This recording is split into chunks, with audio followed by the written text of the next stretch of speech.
स्वयं भगवान भगवत गीता में कृष्ण बोलते हैं, जन्म कर्म च मे दिव्यम एवं यो वेति तत्वतः त्यक्त्वा देहम पुनर्जन्म नैति मामेति स्वार्जुनः।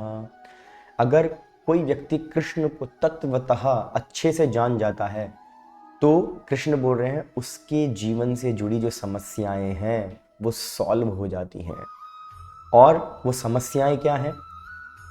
वो समस्या ये नहीं कि मेरा, जैसे लोग ज्योतिष के पास जाते हैं, हाथ दिखाते हैं कि महाराज जी हमारा भविष्य कैसा होगा, हमें बड़ी चिंता सता रही है, आप थोड़ा कुछ उपाय बताएं, या कोई मंगल की छाया तो नहीं है, या शनि का कुछ गलत प्रभाव तो नहीं है, या हमारे जीवन में मेरी जॉब नहीं लगी, मेरी जॉब कब मिलेगी, या मेरा अच्छे पोस्ट पे कब सिलेक्शन होगा, या मुझे घर में मेरी पत्नी से नहीं बनती हैं, मेरे बच्चे मेरी सुनते नहीं हैं, या लेनदार बहुत हैं, उधार लेने वाले बहुत हैं, ये सारी प्रॉब्लम्स कैसे सॉल्व होंगी। हम इन प्रॉब्लम्स को डेफिनेटली बहुत बड़ी प्रॉब्लम्स मानते हैं, लेकिन ऐसा कहते हैं एक साधे सब सधे और सब साधे सब जाएं। जैसे अगर कोई शिकारी 9 खरगोश को पकड़ने की कोशिश करता है तो उसको एक भी खरगोश पकड़ में नहीं आएगा, हाँ, लेकिन अगर वो किसी एक खरगोश पे पूरा फोकस करता है तो धीरे धीरे सबको पकड़ लेता है। हमारी लाइफ में हमारी प्रॉब्लम्स को सॉल्व करने में हम अपनी प्लानिंग्स यूज़ करते हैं, लेकिन यहाँ पर कृष्ण बोल रहे हैं जन्म कर्म च मे दिव्यम। जीवन से सबसे बड़ी जो जीवन की जो प्रॉब्लम्स है वो है जन्म की पीड़ा।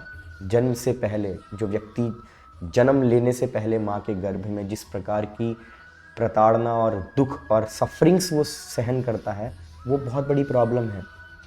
और वो प्रॉब्लम ऐसा नहीं कि वो प्रॉब्लम चले गई, वो प्रॉब्लम वापस नहीं आएगी, नहीं, वो प्रॉब्लम फिर से आएगी। लोगों के प्रश्न होते हैं क्या मृत्यु के बाद जन्म होता है? तो इसका उत्तर भगवत गीता देती है, इसके उत्तर शास्त्र देते हैं। ये जीवन, जिस जीवन को हम बहुत अच्छे से एंजॉय करना चाहते हैं, ये जीवन केवल 40-50 साल, 60 साल, 80 साल, 100 साल जितना ही नहीं है, ये जीवन शाश्वत है। लेकिन हमारे इस शाश्वत जीवन में बीच बीच में प्रॉब्लम्स आती हैं, और वो प्रॉब्लम है जन्म की पीड़ा। हमें बार बार जन्म लेना पड़ता है, बार बार मृत्यु। कोई भी व्यक्ति मरना नहीं चाहता है, लेकिन मृत्यु का उसे सामना करना पड़ता है। और कुछ लोग बोलते हैं मृत्यु मृत्यु कुछ नहीं होती, आप क्या मृत्यु की बात करते हैं, ये मृत्यु कोई प्रॉब्लम नहीं है, ये तो जीवन का परम सत्य है, सभी को सहन करना है, एक दिन मृत्यु आएगी, तो हम क्यों इसकी बात करें। तो एक बार एक बंदर था, और ये बंदर जंगल का राजा शेर, तो शेर को चुनौती देता था। तो शेर तो जंगल में पेड़ पे चढ़ नहीं सकता, और जंगल में ये जो बंदर है पेड़ पे चढ़कर शेर को चिढ़ाता है। जो बंदर है शेर को बोलता है, अरे शेर, तुम जंगल के राजा नहीं हो, जंगल का राजा तो मैं हूँ। तो जो शेर होता है, शेर अपनी मस्ती में जस्ट चलता रहता है, और ये जो बंदर है एक डाल से दूसरी डाल पे कूदता रहता है, एक पेड़ से दूसरे पेड़ पे कूदता रहता है। जब कभी भी शेर वहाँ से इधर से उधर से गुजरता है तो ये जो बंदर होता है ये इस शेर को चुनौती देता है। वो बोलता है, अरे शेर, तुम जंगल के राजा नहीं हो, जंगल का राजा तो मैं हूँ।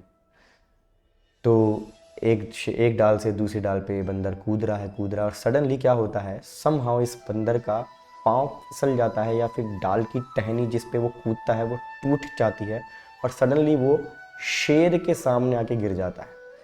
शेर सामने, शेर का चेहरा, बंदर का चेहरा सामने। तो इमीडिएटली बंदर की जो लैंग्वेज है चेंज हो जाती है। वो बोलता है, माँ कसम, जो भी बोला मैं मजाक कर रहा था। तो आप ही जंगल के राजा हैं, मुझसे गलती हो गई। भगवत गीता में कृष्ण बोलते हैं, दैवी ही ऐसा गुणमही मम माया दुरत्यया माम एव ये प्रपद्यन्ते मायाम एताम तरंति ते। सोसाइटी में जब व्यक्ति बहुत ही ज़्यादा इंडिपेंडेंट हो जाता है, सोचता है कि मुझे भगवान की कोई आवश्यकता नहीं है, स्क्रिप्चर्स की कोई आवश्यकता नहीं है, मुझे भगवत गीता से गाइडेंस लेने की कोई आवश्यकता नहीं है। मैं खुद इतना इंटेलिजेंट हूँ, मैं लोगों को गाइड कर सकता हूँ, मैं मोटिवेशनल स्पीकर हूँ, मैं लोगों को गाइड करता हूँ, मैं लोगों को कंसल्ट कर सकता हूँ। मुझे किसी की कंसल्टेंसी की आवश्यकता नहीं है, जबकि वो बहुत बड़ा मिस्टेक करता है। टाइम टू टाइम शरीर के दुख, मानसिक दुख, क्लेश, कोरोना एक लॉकडाउन्स, इंडिविजुअल लेवल से लेके कम्युनिटी लेवल पे जो नेचर है, नेचर पर्सन को झुका देता है। एक व्यक्ति कितना ही स्ट्रांग क्यों ना हो, over a period of time उसकी स्ट्रेंथ चले जाती है, उसका जो शरीर है वो इनवैलिड हो जाता है, और जो बुढ़ापा है ये भी एक परेशानी है। तो ऐसा कोई कंसल्टेंट है हमारी लाइफ में जो हमें हमारी लाइफ की इनवैलिडिटी से बचा सके। इनवैलिडिटी मीन्स हम कभी बूढ़े ना हो, हम हमेशा स्ट्रांग रहें, हम हमेशा, हमारी मेमोरी शार्प रहे, हमारी बॉडीली जो ऑर्गन्स है वो कभी भी वीक ना पड़े। और ऐसा कोई कंसल्टेंट है हमारी लाइफ में, तो हमको लगता है नहीं ऐसा कुछ होता ही नहीं।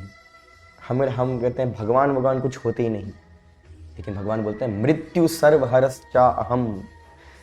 उस व्यक्ति को जब मृत्यु के दर्शन होते हैं तब कभी कभी वो भी झुक जाता है, या कभी कभी जब बहुत बड़ी प्रॉब्लम्स आ जाती है तो कभी कभी वो भी भगवान को याद करता है। तो हमें अपना जीवन इस बंदर की जैसे नहीं जीना है कि हम सोचें कि मुझे कोई कंसल्टेंसी की आवश्यकता नहीं है, मुझे भगवद गीता की आवश्यकता नहीं है, कृष्णा की आवश्यकता नहीं है।